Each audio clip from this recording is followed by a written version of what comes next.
Шап беріп, қолымды жұлып алып, қалғыта салды. Көздеріне қарап, дәмді екенімді түсіндім. Көп ұзамай тағы шабуыл болды. Бір айдан соң аяғымды жолғыздым. Керемет қой, сенің қолың айдаһардың ішінде болды. Егер сен сол қолыңды басқара алғанда, оның іштен құртатын едің, жүрегін жұлып алуға болады. Бауырын естпегендей, жалмауыздар. Ызам кеп отырған қараш. Сенің қолың үшін кек алам, аяғың үшін де барлық айдаһарларды аяқсыз қалдырам. Мына басмен.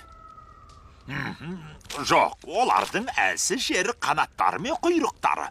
Ұшалмайтын айдаһарды ұстау оңай болады. Осал жерлері сол. Жарайды. Ұйқы келді. Сендер де жатыңдар. Ертең ең үлкен айдаһарға қарсы шығамыз. Ұйқыларыңды қандырып күш жинап алыңдар. Айдаһарға кімнің әлі жетер екенін көрерміз. Түсіндіңдер ме? Менің. Басқа кімнің әлі жетер. Тағдырдың жазуы көрдің бе? Апаң инемен шабақтауға рұқсат берген бе? Қайдағын айтпа. Қал дейсің бе? Бесіктен бері біргеміз, ол қалыңды көрмеппін. Қал деймін.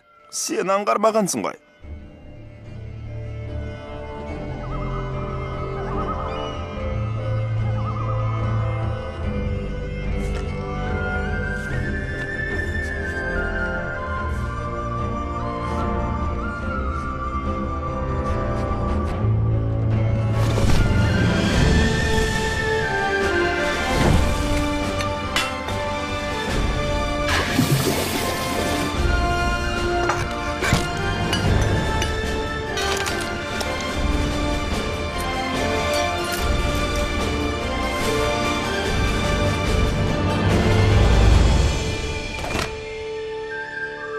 Қызыл иек, қайдасың?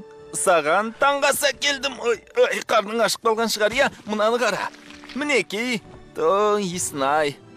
Қызыл балық, нәлім және кептірілген жылан балық. Бәрі керемет.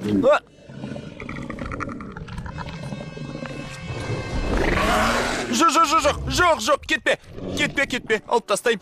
Иә, мен де жылан балықты ұнатпайым. Жарайды, тамағыңды жей ғой. Қорықпа, асықпай же, тойып ал.